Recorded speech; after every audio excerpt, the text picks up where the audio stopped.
the follow-on round, we're also doing that. And I think that, you can always make the argument that someone could go to Startup Chile and get money, and they're not taking equity. There are many places where you can go and get money for, get grants essentially, but the benefits that we're offering are really that we're a unique entry point into the Arab market, into the UAE, which is a prime market right now, especially with 62% smartphone penetration. If we're talking about someone who wants to develop a mobile app, the uptake here is uniquely high. And the benefits that we're offering through 2454, all of the support and the connection with media partners in the region, those are the things that differentiate us for startups maybe, coming from Asia, coming from Europe, looking to enter this market. So yeah, every founder has to weigh their options, but I think it's a good deal. I think I'd like to add on that too. For a founder, it's always the quandary, like, how much do I give away so that I can go to the next level, right? And you have various components. Money and equity is one part of it. Global support, like you said, maybe I'll be better off in Stockholm. Yeah, the Scandinavian countries have great support services. But then again, there's another point. You have an entry point into a very interesting market from here. So you need to kind of do the trade-off, right? For us, again, it's a question of why we're here. Because although we may be a little bit ahead of the curve on certain things, people are willing to experiment and try new things here. A typical sales cycle with a broadcaster could be a year long in a developed market. Here, in a month, I've met with the president of the network, and he said, go ahead and let's do it. So that's the trade-off. It's been very expensive for me because I have to set up and hire and all those other challenges that I don't have the benefit of using an accelerator because I'm already beyond that. But the trade-off is that, right? So it's a hard decision. Sometimes you're like, oh, should we just go to Europe and sit there and cooperate with the government? And Sweden has been one of the options, or Finland, But at the end of the day, the market's here. At least the willingness to experiment. And hopefully, the finance and everything is going to catch up to that risk appetite of wanting to experiment. The problem is people want to experiment on your dime. That's the thing. Everybody's always about proof of concept, and you'd love to do a proof of concept, but you have to have that staying power to do that proof of concept. So unfortunately, that kind of cuts out a lot of people because you're struggling to make the bills and get things going, and your ops are expensive, and you want to do this, and nobody wants to really test. Everybody wants to test before buying. Nobody's kind of willing to do that. That becomes a big challenge for the smaller companies as well. Yeah. Hi, hello. What comes after mobile apps? What's the next big thing in technology? And shouldn't the discussions focus around that in this part of the world if we are going to see a success story like Facebook or Twitter come out of this region? Aren't we just kind of still a step behind the rest of the world by still talking about developing mobile apps when there's wearable technology, M2M, smart cities that's being developed? I think it's a very valid point that you raise, and we've termed this summit as global apps. But if you see a lot of the presentations, we haven't been only just talking about apps, right? It's just a way to categorize it, and maybe we should blame Alex for that, right?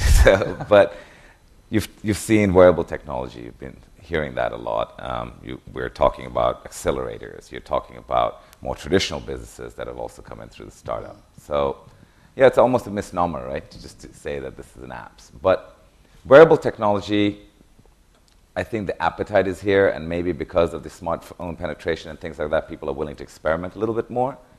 Will some of those great ideas come out? I think particularly in micro transactions and in micro health type initiatives, I think you'll see quite a few of that coming out. Mobile payments, it's taken a little while, but we're getting traction right now. And I think once the payment ecosystems get sorted, a lot of the other things that come around it will also get sorted, because somebody needs to get paid to deliver a service. And if credit cards aren't the way forward, then it's got to be something that's always in your phone, in your pocket, which is your phone. I mean, I leave home without my wallet half the time, but I have my phone, and I can do things from my phone.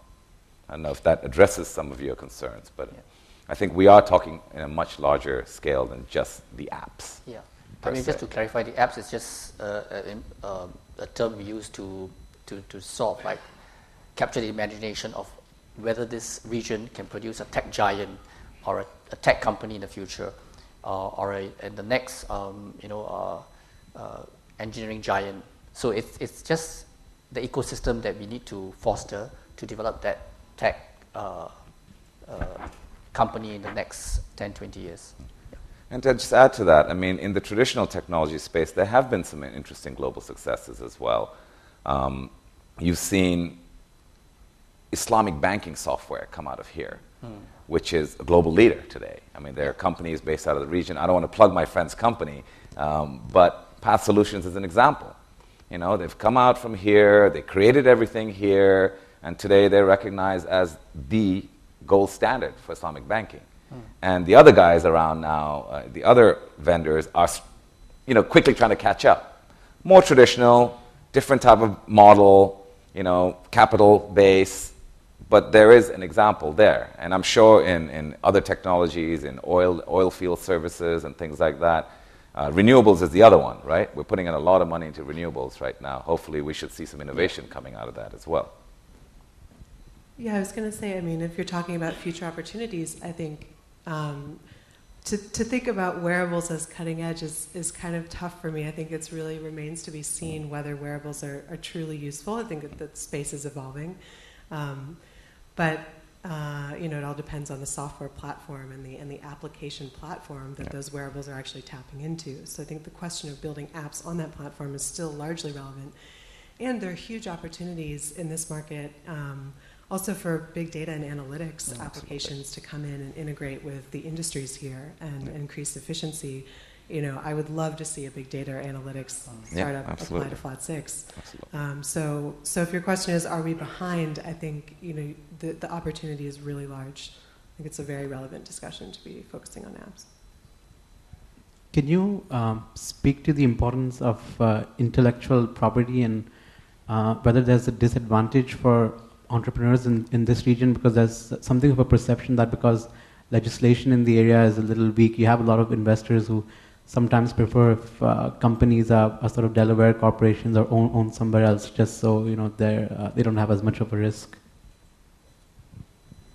Would you like to take it first? Do you want to talk about patents? Yeah. Why don't you start and take this? So you're just saying in terms of investors being concerned about the region because of IP?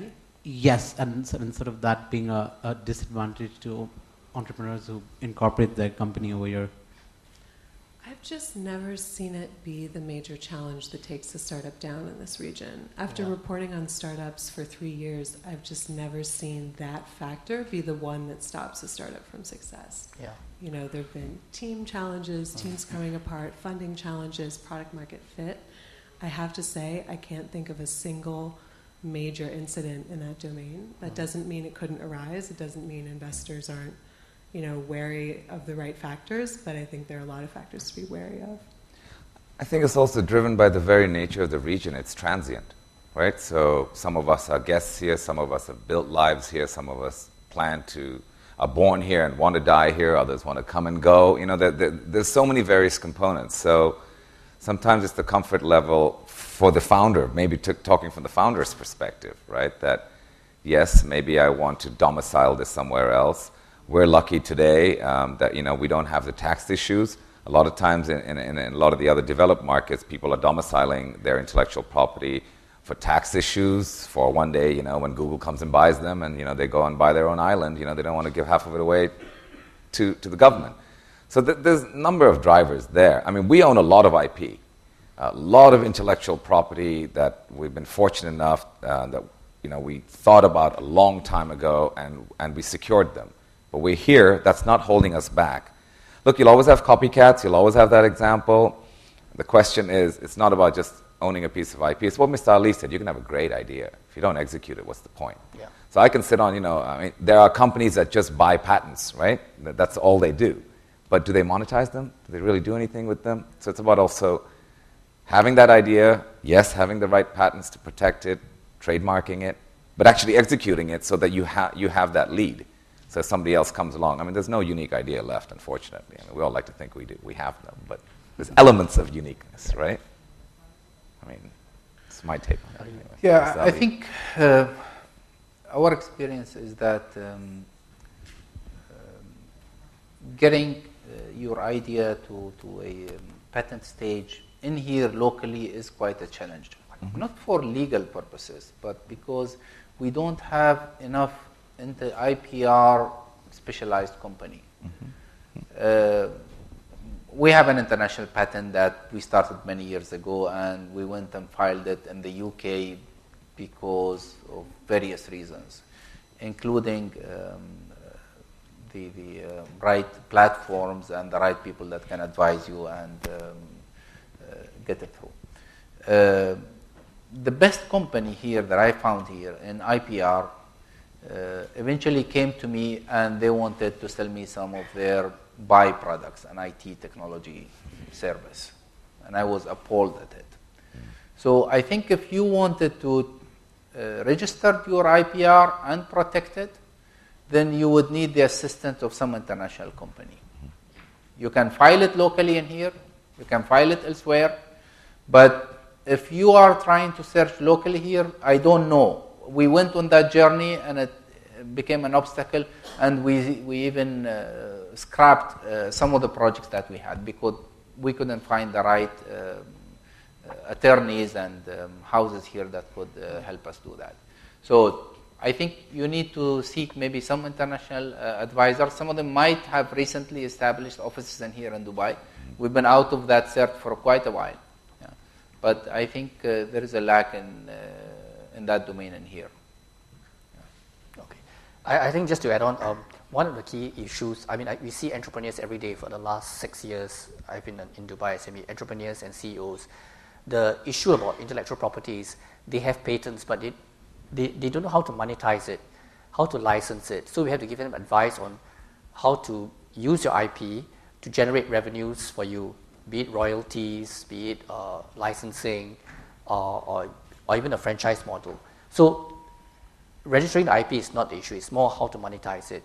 And we are trying to work out a program for SMEs with IP ideas to see how they can generate new revenue streams. I think that's the key issue.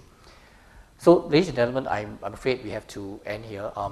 The panelists are here for Q&A, for further Q&A during the coffee and tea breaks. I'm here also. One of the key points I would like to highlight is that Dubai SME, Flat 6 Labs, accelerators are here to stay to help you, in your pursuit for entrepreneurship. The space is evolving and emerging. I believe in 5-10 years' time, post-Expo 2020, Dubai would be a tech prowess, and I have every confidence because I see entrepreneurs every day and I see their maturity and the space increasing. So we are here to stay, so we hope that you will take on the challenge to start a business and grow your business. With that, I'll thank Naina, Ali, and Amir for their contributions. Thank you very much. Thank you very much.